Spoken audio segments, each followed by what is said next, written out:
ಮ್ಯಾಮಿಲಿಯನ್ brain, ಮನುಷ್ಯನ ಮೆದುಳು ಮೃಗದಲ್ಲಿ ಇಲ್ಲವಾದ್ದರಿಂದ ಸಂಸರಣಾ ನಿಯಮಕ್ಕನುಸಾರವಾಗಿ ಮನುಷ್ಯನಾಗಿ ಸತ್ತವನು ಮನುಷ್ಯನಾಗಿಯೇ ಹುಟ್ಟಬೇಕು, ಮೃಗವಾಗಿ ಹುಟ್ಟಲು ಸಾಧ್ಯವಿಲ್ಲ.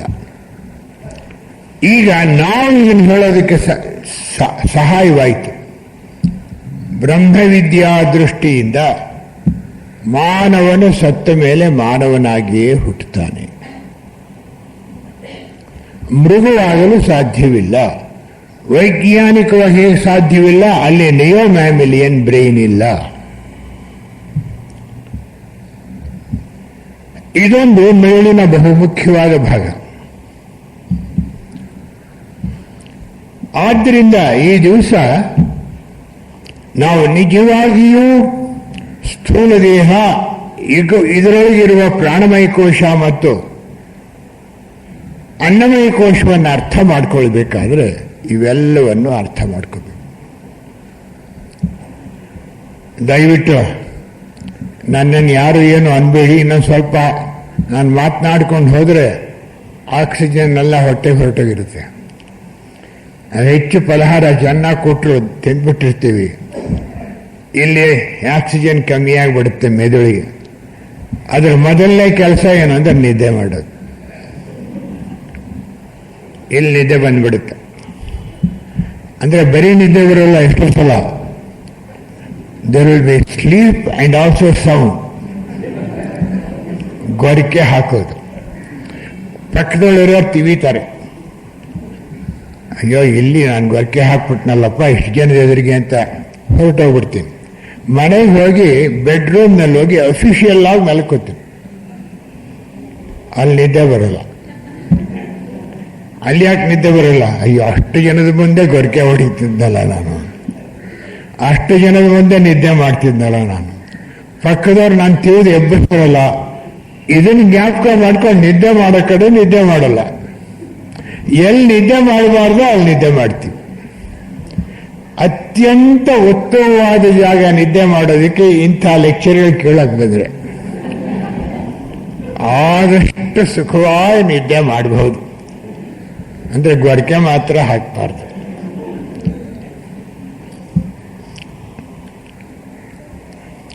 ಆದ್ದರಿಂದ ಈ ಭಾಗವನ್ನ, ಅನ್ನಮಯ ಕೋಶವನ್ನ ನಾವು ಚೆನ್ನಾಗಿ ಅರ್ಥ ಮಾಡ್ಕೊಳ್ಬೇಕಾದ್ರೆ ಇದರ ಒಂದು ಅಂಗ, ಮುಖ್ಯಾಂಗವಾದ ಮೆದುಳನ್ನು ಚೆನ್ನಾಗಿ ತಿಳ್ಕೋಬೇಕು.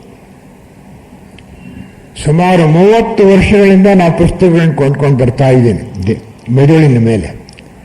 ಒಂದೊಂದು ಪುಸ್ತಕ ಓದಿದಾಗಲೂ ಹಳೇದೆಲ್ಲ ಹಳೇದಾಗ್ಬಿಟ್ಟಿರುತ್ತೆ, ಹೊಸ ಹೊಸ ಸಿದ್ಧಾಂತಗಳು ಬರ್ತಾ ಇವೆ.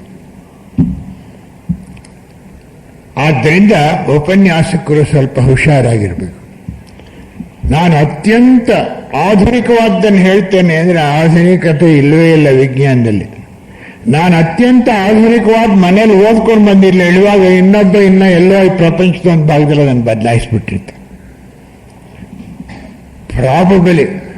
ಪ್ರಾಯಶಃ ಇದು ಆಧುನಿಕವಾದದ್ದು ಅಂತ ಹೇಳಬೇಕು. ಹೀಗೆ ಇದು ಒಂದು ಭಾಗ ಆಯಿತು.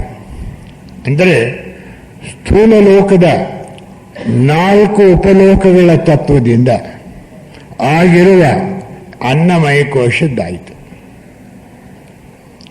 4 ಅಲ್ಲ, 3 ಉಪಲೋಕ: ಸಾಲಿಡ್, ಲಿಕ್ವಿಡ್, ಗ್ರೇಷಸ್, ಘನ, ದ್ರವ ಮತ್ತು ಅನಿಲ.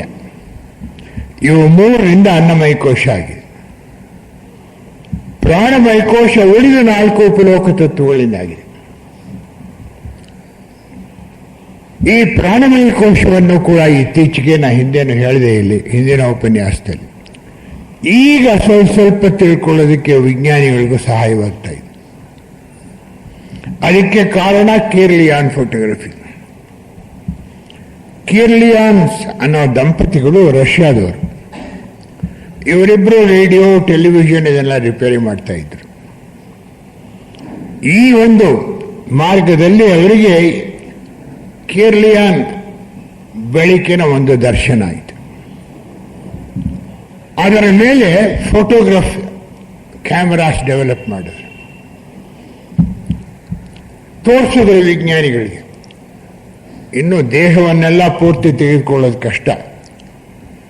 ಆವಾಗ ಬರೀ ಈ 2 ಕೈನ ಹಸ್ತ ಮಾತ್ರ ತಗೊಳ್ತಾ ಇದ್ರು. ಮನುಷ್ಯನ ಹಸ್ತ, ಒಂದು ನಾಯಿಯ ಕಾಲು, ಒಂದು ಮರದಲ್ಲಿ ಇನ್ನೂ ಜೀವಂತವಾಗಿರುವ ಒಂದು ಎಲೆ, ಇವುಗಳ ಫೋಟೋನ ಕಿರ್ಲಿಯಾನ್ ಕ್ಯಾಮರಾದಲ್ಲಿ ತಗೊಂಡ್ರೆ ಆ ಸ್ಥೂಲ ರೂಪವೂ ಬಿದ್ದು ಅದರ ಸುತ್ತಲೂ ಬೆಳಕಿನ ಪ್ರವಾಹ ಹೋಗ್ತಾ ಇರೋದು ಕಾಣುತ್ತೆ. ಪ್ರಾರಂಭದಲ್ಲಿ ವಿಜ್ಞಾನಿಗಳು ಇದನ್ನು ಒಪ್ಕೊಳ್ಳಿಲ್ಲ. We can prepare the laboratory in such a way, passing electricity, we can bring about this effect.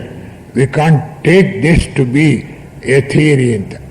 ಇದನ್ನು ನಾವು ಒಪ್ಪಕ್ಕಾಗೋಲ್ಲ ಅಂತ.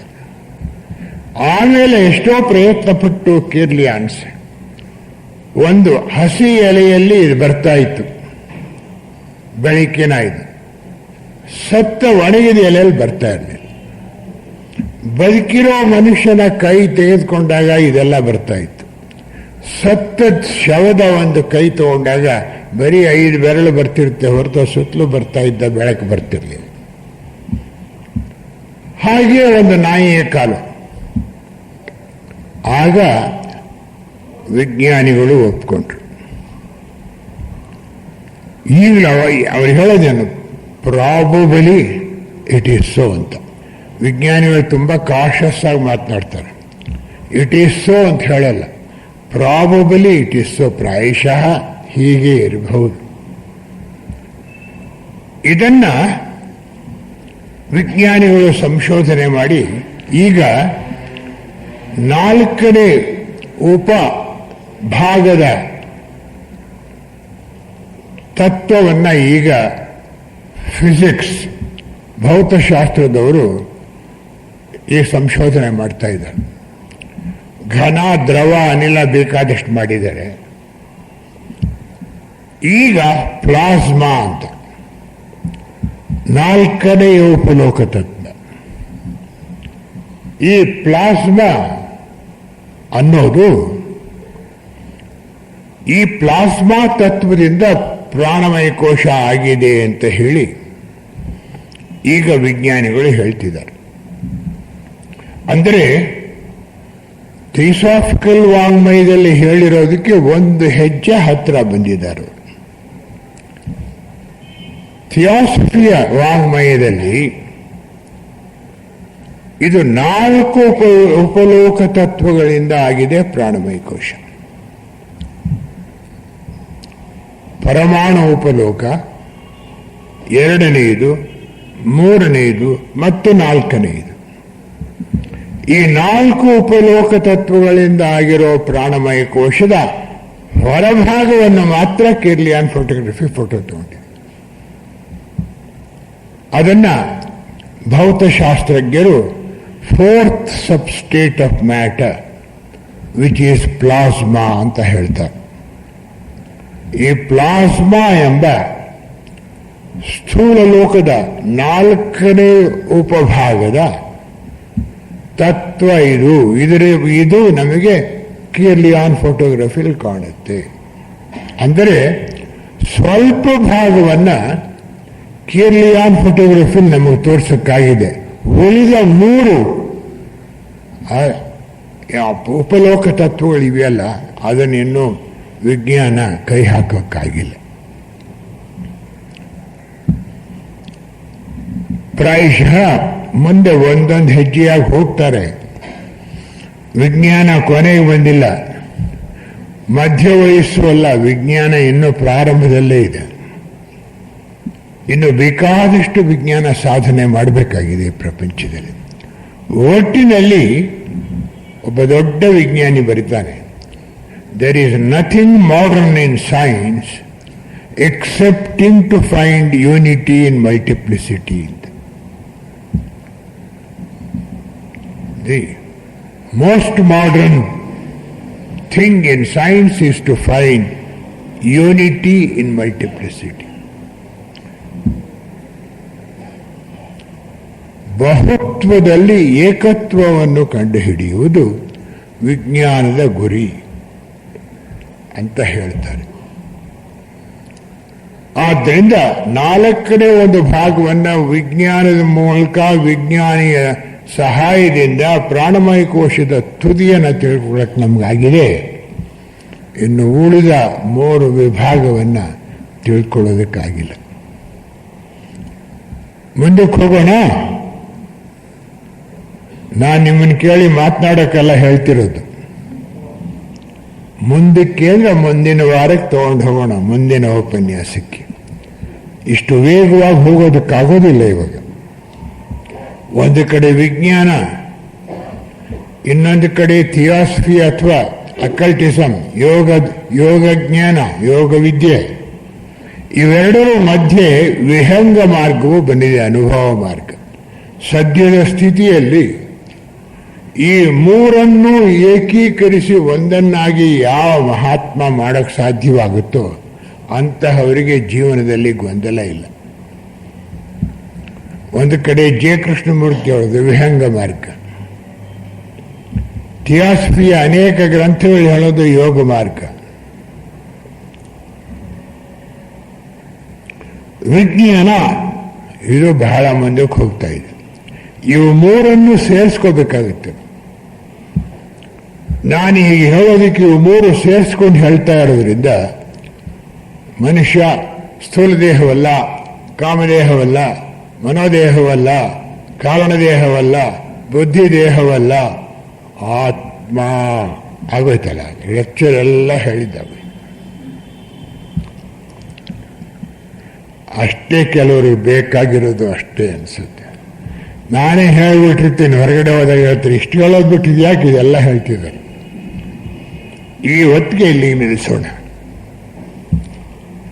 ಇದರ ಮುಂದುವರಿಕೆಯಲ್ಲಿ ನಾನು ಹೇಳೋದಿವಾಗ, ನಾನು ಯಾರು ಅಂದಾಗ ಕೋಶ ನಾನಲ್ಲ, ಪ್ರಾಣಮಯ ಕೋಶವು ನಾನು, ಪ್ರಾಣಮಯ ಕೋಶ ನಾನಲ್ಲ.